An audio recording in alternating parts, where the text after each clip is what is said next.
ನಮಸ್ಕಾರ, ಸುವಿ ಚಾನಲ್ಗೆ ಸ್ವಾಗತ. ಮೊಸರು ಒಗ್ಗರಣೆ ಹೇಗೆ ಮಾಡೋದು ಅಂತ ತೋರಿಸ್ತಿದ್ದೀನಿ. ಇದಕ್ಕೆ ತುಂಬ ಸಮಯ ಏನು ಹಿಡಿಯಲ್ಲ, ಒಂದು 5 ನಿಮಿಷ ಸಾಕು.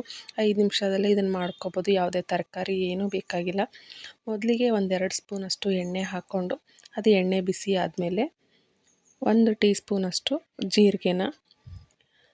ಜೀರಿಗೆ ಹಾಕಿ ಚೆನ್ನಾಗಿ ಜೀರಿಗೆ ಫ್ರೈ ಆಗಬೇಕು. ಜೀರಿಗೆ ಫ್ರೈ ಆದಮೇಲೆ ಇದಕ್ಕೆ ಒಂದು 4 ಎಸಳು ಬೆಳ್ಳುಳ್ಳಿನ ಬಿಡಿಸಿ ಜಜ್ಜಿ ಹಾಕ್ಕೊಂಡಿದ್ದೀನಿ. ಒಂದು ಮೀಡಿಯಮ್ ಸೈಜ್ ಈರುಳ್ಳಿನ ಚಿಕ್ಕದಾಗಿ ಕಟ್ ಮಾಡಿ ಹಾಕ್ಕೊಂಡಿದ್ದೀನಿ. ಇವೆರಡು ಚೆನ್ನಾಗಿ ಫ್ರೈ ಆಗಬೇಕು. ಇವೆರಡು ಚೆನ್ನಾಗಿ ಫ್ರೈ ಆದಮೇಲೆ ಇದಕ್ಕೊಂದು ಅರ್ಧ ಟೀ ಸ್ಪೂನಷ್ಟು ಅರಿಶಿನ ಮತ್ತು 1 ಟೀ ಸ್ಪೂನಷ್ಟು ಅಚ್ಕಾರದ ಪುಡಿ ಹಾಕ್ಕೊಂಡಿದ್ದೀನಿ. ನಿಮ್ಗೆ ಎಷ್ಟು ಬೇಕೋ ಅಷ್ಟು ಖಾರ ಹಾಕ್ಕೋಬೋದು. ಇದು ಹಾಕ್ಕೋಬೇಕಾದ್ರೆ ಗ್ಯಾಸ್ ಫ್ಲೇಮ್ ಫುಲ್ಲು ಲೋ ಅಲ್ಲಿಟ್ಟು ಕೊತ್ತಂಬರಿನೂ ಹಾಕ್ಕೊಂಡು ಚೆನ್ನಾಗಿ ಫ್ರೈ ಮಾಡಿ, ಇದು ಫುಲ್ಲು ಈ ಮಸಾಲೆ ಏನಿದೆ ಅದೆಲ್ಲ ಫುಲ್ಲು ತಣ್ಣಗಾದ್ಮೇಲೆ ಈ ಥರ ಮೊಸರನ್ನ ವಿಸ್ಕ್ ಮಾಡಿಕೊಂಡು ಹಾಕ್ಕೋಬೇಕು.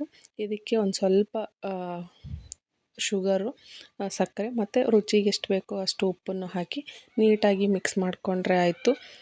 ತಡ್ಕ ಅಂತಲೂ ಹೇಳ್ಬೋದು.